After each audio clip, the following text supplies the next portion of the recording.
Hello, assalamu alaikum warahmatullahi wabarakatuh. Sabah official soo dhawaada warka iyo waayihina. I'm back. Xogaa ciladii waxaa dib iska jiray laakiin hadda I'm back for good. Soo dhawaada dadkayga ugu qaaliya. Channelku waa channelkiini weeyaan waa walaashin yarada miskiinta ahayd. Sabah official ku soo dhawaada gacmo furan, qalbi furan, niyad furan ku soo dhawaada. maanta sabax maxay idin haysaa horta saad u aragtaan ogaa horta yara tuso waxaan joogaa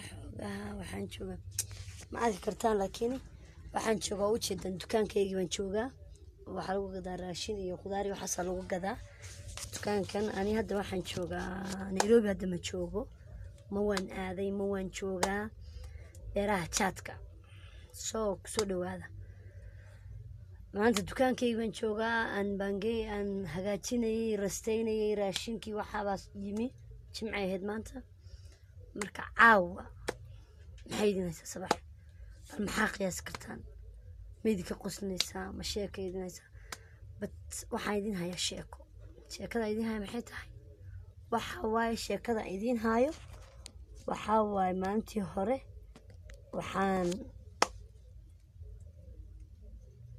waxaa jirta maanta hore maxaan ka faaloonay waxaan ka hadlaynaa ninka xun iyo ninka wanaagsan maanta waxaan ka hadlaynaa naagta xun sida lagu ogaado siyaabaha lagu ogaado maaha nimanka un mar walba in la haysto oo la ninka xun ninkana saana maya naagaha naftigooda way xun yihiin qaar marka waa in la sheego gabdhaha Soomaalida ee walaalada ee hayga xumaanina asdiina sabax weydin cabteno anu idin nabci waxa raba gabar kasta oo Soomaaliya inay gabar fiican noqoto meel kasta joogto inay ninkeeda adeecdo inay reerkeeda dhaqato inay ilmaheeda u fiicnaato all in all waxa idin haya maanta sheekadaas markaa soo dhawaada marka assalamu alaykum warahmatullahi wabarakatuh naweza tani kuongea Kiswahili wanaelewa Kiswahili naweza nikaongea Kiswahili kwa sababu watu wengi wameniomba niongee Kiswahili but sijaongea kwenye ile kipindi zangu zingine samahani kidogo okay gabdhaha Soomaalida horta gabadhi waxa la yiri ama waa guri joog ama de ninkeeda la joogta Soomaa marka gabdhaha badan waxay u badan single mother sida sabax camal laakiin maxaa keenay in single mother u badan yihiin qaar waxa keen horta naaga badan waa naaga xun dhaqankii nimankooda ma yaqaanin sorry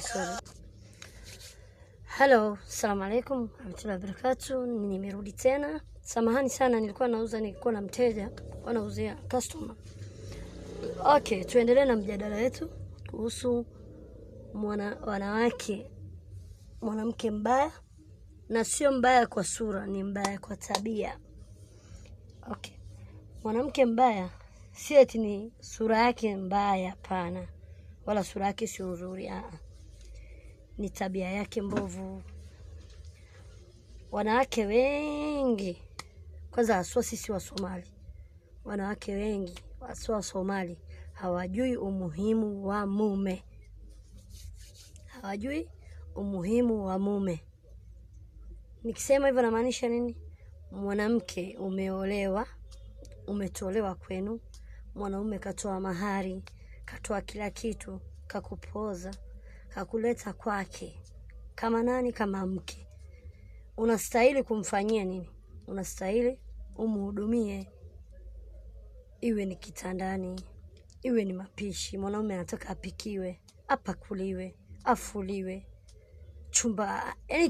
chumba chake kinukie nguo zake ziwe safi chumba maridadi wewe mwenyewe uwe maridadi lakini wanawake wengi haswa wa Kisomali hawajui hilo kwa sababu gani nasema hivyo wanawake hawajui hilo kwa sababu wanawake wengi wakiwa single ama wakiwa hawajaolewa wanajirembesha wanapendeza wacha aende aolewe akiingia tu ndani akiolewa huwezi kumtamani tena anakuwa anajibwaga anajichukia yani kimavazi wengine hata na mahali napoishi mimi nasikia hata wengine hawaogi. Na mwanamke katika ndoa hufai, unafaa kila siku uwe mtu mpya. Kila siku uwe mwanamke mpya. Yaani mwanaume ajiulize, huyu ni bibi yangu kweli? Mbona kabadilika leo? Leo unakuwa mwekundu, kisha unakuwa rangi nyingine. Yaani awe anashangaa. Sasa huyo mwanaume ukiwa hivyo, ukimpikia chakula kitamu, akilala kwenye kitanda safi, nguo yake akivaa ni nadhifu, vimepigwa pasi na kwambia vimenyoshwa, viatu kapigwa rangi, kapewa chakula kitamu, huyo mwanaume jamani hawezi kutafuta jiko lingine, hawezi kutafuta mwanamke mwingine, kwa sababu umeshamtimizia kila kitu anachohitaji. Wanawake wengi wanaolewa na wake wenza. Kwa sababu gani? Si eti mwanaume hampendi mke wake, hapana. Wanawake wengi ni wadhaifu, hawaangalii mume, hawajui umuhimu wa mume. Hata dini yetu ya Kiislamu unaambiwa mwanaume, mume wako ndiyo pepo yako.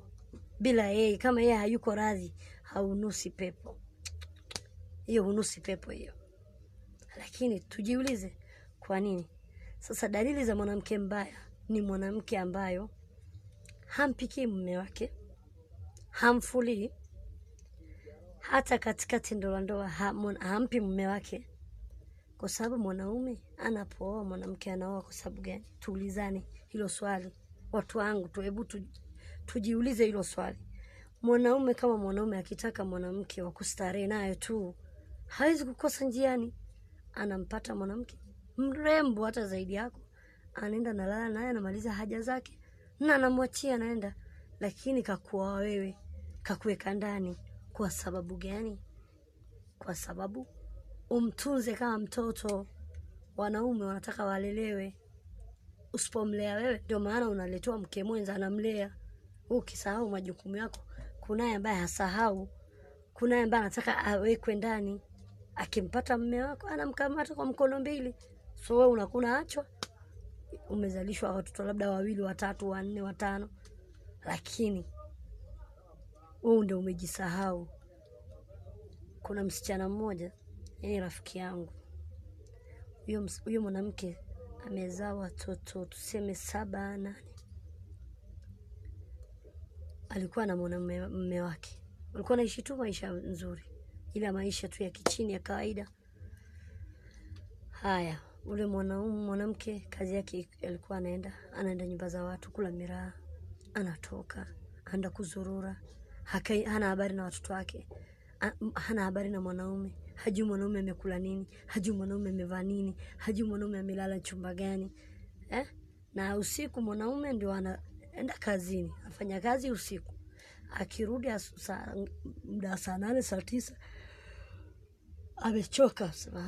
amechoka, anataka mahali pasafi apumzike.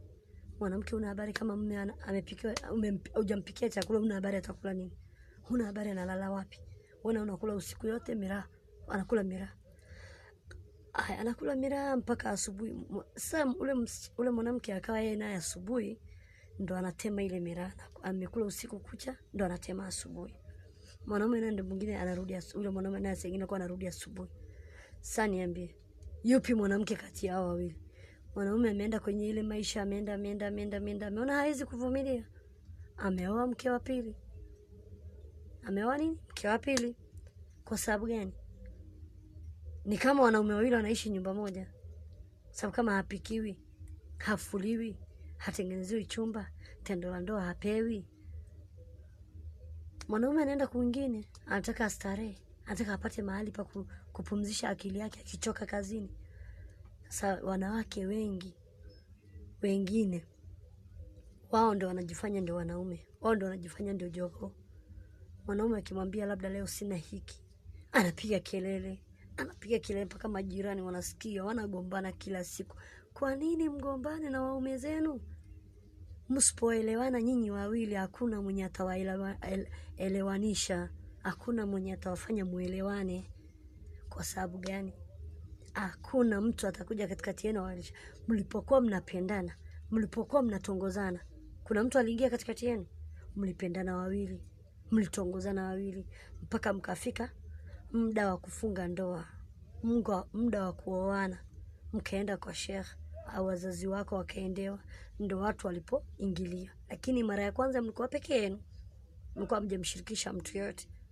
Sasa hivi kwenye ndoa yenu, kwani msimalize? Kwani mnapenda kumshirikisha mtu? Lingine, wanawake wengi wanatumia wafanyikazi ndio wanawahudumia waume zao. Kwani huyu mwanaume ameoa mfanyikazi au amekuwa wewe? Tafadhali. Dalili nyingine ya mwanamke mbaya ni mwanamke ambaye anapiga kelele ovyo, anamfokea mume wake, hamuheshimu, hajui umuhimu wa mume. Yaani hujui kama huyu amenioa mimi, amenileta hapa mimi nimhudumie, nimlee kama mtoto. Hapana, hawajui hiyo. Nawaambia dada zangu, nawaambia ushauri. Msipoelewana nyinyi wenyewe na waume zenu, hakuna mtu wa kuwapatanisha. Muheshimu mume wako. Akitoka kazini, mpokee kwa mkono mkarimu, mkaribishe. Mwambie mume wangu karibu. Mwambie mume wangu pole, umechoka na kazi. Mvue viatu. Ile kama alikuwa amevaa jacket, pokea hiyo jacket. Kama amebeba mzigo, pokea mzigo. Alafu muingizie vitu ndani, mkaribishe, mtayarishie maji ya kuoga, mtayarishie chakula chake, chumba chake kiwe kinanukia. Huyo mwanaume, ndugu yangu, hawezi kumwangalia mwanamke mwingine, ni wewe tu. Hata ukimzalia watoto 10, bado utakuwa kama msichana mbele yake, kama wakati alivyokuoa. Kwa hiyo, na hata kama wanaume ni wengine wanaumiza, wanakerwa, kuna stress, lakini mwanaume akili yake ni kama mtoto. Yaani ukimlea, maneno matamu ukimpa, unaambiwa maneno matamu hutoa nyoka pangoni. Ukimpa maneno matamu huyo mwanaume, ndugu yangu, yaani ni wewe tu umemmiliki, hakuna mwanamke mwingine, hata tafuta mwingine. Wa nini? Ukimpa kila kitu, ukimpa muda wake. Kuna muda wa watoto na muda wa mzee wako, mume wako, mpe muda, mridhishe kwa kila njia unayoweza, aridhike, afurahi. Ukifanya hivyo, yani kwa kweli utakuwa umefanya tendo la maana, kwa sababu upande wa Mungu atakuwa radhi na wewe, upande wa dini yeye mwenyewe atakuwa amekuridhia. Kwa hiyo dada zangu wa Kiislamu, nawapa ushauri, wanaume zenu waheshimuni, wapendeni. Haya, hiyo ni Kiswahili nilikuwa natumia kuongea, kwa sababu madada zangu wengi walikuwa wanasema Sabah unatumia Kisomali. Sabah sisi hatuelewi. Hiyo ndo ni saha yangu kama dada zangu za Kiislamu, dada zangu Waislamu, nawaambia hiyo. Assalamu alaykum warahmatullahi wabarakatuh. Waxaan maanta af Soomaali baan ku hadlayay. Waxaan uga hadlayayna waxa waaye arrimaha qoyska. Ka sheekeynay naagta xun. Naagta xun waa naagta aan ninkeeda dhaqanaynin. Waa naagta araajada ah. Waa naagta aan cunto ninkeeda u karinin. Saana looma baahna. Ninkani muxuu ku soo guursaday?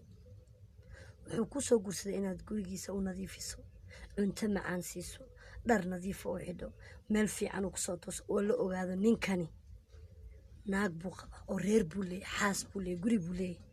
Laakiin ninkani hadduu weli iskaabula yahay, hadduu weli hudheelada ka cunayo, haddii weli shaqaalaha, horta naagaha badana waxay isticmaalaan shaqaalaha danahaaga kale ha kuu qabato, laakiin ninkaaga afaarihiisa inay ninkaaga kaaga shaqayso ma aha.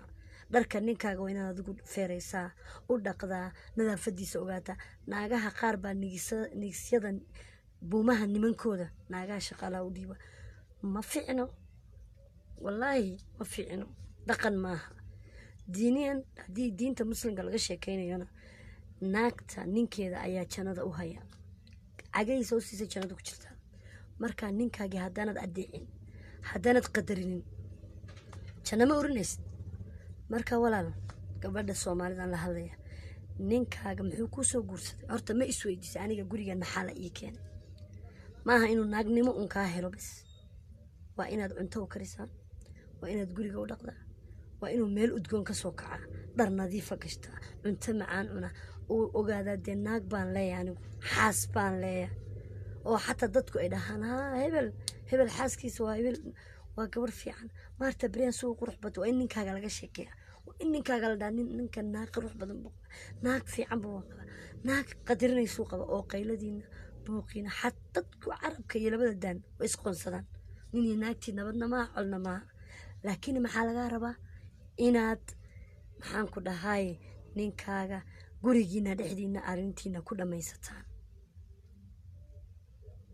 waxaa ku hadlaysaan hadda isdilaysaan hadda heshiinaysaan idinku inaad dhammaystaan horta markaa is shukaansanaysiin oo is jeclaateen ma dad baa idinka dhexeeya waa maya idinkaas jeclaaday idinkaas shukaansaday guurkii iyo dee markii arooskii wixii dhacay unbaad waalid u tagteen iyo dadkii kale markaasay soo galeen sooma laakiin marka reyaas jeclaaday waa idinka haddana idinka dhexdiina un arrintiina dhammaysta maxaa dadka loogu sheegayaa maxaa dadka usoo dhexgelinaysaan maxay dadku arrimiina u ogaanayaan gabadha Soomaaliyeed ee walaashay anu maanta hablahan la hadlayaa hablaha Soomaaliyeed waxaan leeyahay walaalayaal horta shaqaalahan isticmaalaysiin oo nimankiina afaarahooda u isticmaalaysiin ka daaya ninkaaga adigu cunto u kari adigu qolkiisa u nadiifi adigu dharkiisa u nadiifi ninkaaga qadari ninkaaga markaad waxaas oo dhan tusto cunto macaan u karti guri nadiif oo ka soo tus wallaahi naag kulama guursanayo naag ma eegayo wuxuu ogyahay naag baa iga dambaysa naag bay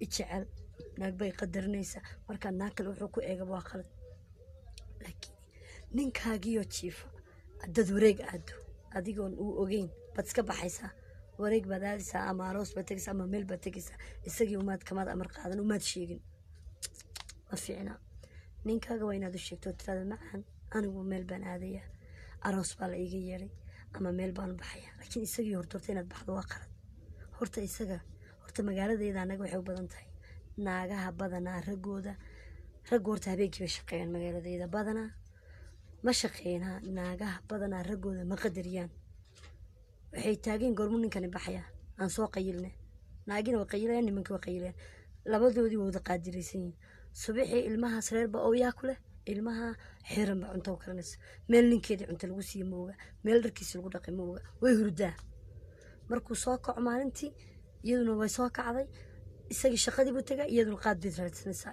which is not good ma fiicno iska bedela walaalayaal gabdhaha Soomaaliyeed dabeecadda dhaqanka iska bedela ninka haddaad rabidna dee qasab maaha moogtahay waxaad dhahaysaa inaad anigaadii ma wada dhaqmi karno ilaahay wadada muxuu arli waasac uga dhigay labadii isfahmi weysa inay ku kala dhaqaaqaan laakiin maaha inaad xishmad darro iyo qadar la'aan aad ku wada noolaateen waa inuu isaguna ku qadariyo waa inuu ku ixtiraamo waa inuu ogaado naagteydii baa isugaysa waa inaad adigana ixtiraamtid ninkaaga markuu ninkaagu yimaado waa inaad alaabta ka qaadid xabiibi soo dhawow macaan shaqadii baad ka timi poole inaad dhahdid iska raali ahow waad soo daashay aad kalsooni u dhistaa uu ogaadaa hataa haddaan u shaqeyno naagteed way jecesha way iga fikiraysaa biyo u dhigtid kabii dacaska ka horgeysid maxaan ku dhahay macaan soo fadhiisa dhaad cuntas u diyaarisa biyihii qabiiska markuu soo qabiista macawistiisiiyo dharkiisiyo diyaarasiisi oo dee qolkiisiyo uunsiiyo kaala araga markaas ninkii wuu ku jeclaanaya ninkii naaga kale ma doonanayo naag kale ma u tegayo ma raadinayo sababta adigii baa dee wax walba u samaynaya Soomaali marka walaasheeda Soomaalida waxaan leeyahay walaalahayga Soomaalida meel kastoo dunida daafaha ka joogtaan nimankiina qadariya nimankiina ixtiraama jannadu waa nimankiina jannada idiin haya marka nimankiina ixtiraama marka caawa intaas aniga igu egtahay wassalaamu calaykum waraxmatullahi wabarakaatu sabax official wax ka badan xiiso leh ayaan idiin soo wada insha allah markii hore mashquul baan galay oo busy iyo channelka ciladii ku timi laakiin hadda wax walba waan xaliyay everything is good everything is okay hadda sabax official mar walba dhacdooyin wax walba cusub baa laydin keenay every day insha allah ilaahayna ay garab qabto walaalahayga gabdhahayga maanta gabdhahan anigu la hadlayay gabdhaha tii aan nin guursano gabadhana dee talaabadaas ku qaado ha raacdo steps talaabadaas ha raacdo tii ninkeeda la joogtana bal maanta isku day inaad dabeecadii hore dabeecad ka bedeshid bal aad aragtid in ninkaagu isna isbedelee wuxuu ku dhahay markaad isbedesho oo hadal fiican kula hadasho oo soo dhaweyso oo cunto macaan kas guriga nadiifa maxay wuxuu ku dhihi doonaa alla naagtayda way hagaagtay naagtayda waa okay isagina wuu soo jilcayaa wuu kuu soo calool jilacsanaanayaa waxaad rabtid wuu ku siinayaa laakiin haddaad hadal qallifan kula hadashid hadal kulul kula hadashid si xun ula hadashid ma ku jeclaanayo niyadiisa waxaa ku jiraysaa naagtani kuma rabto way kugu danaysanaysaa which is not good adeertay soomaalida gabadha soomaalida la hadlaya okay nabadgelyo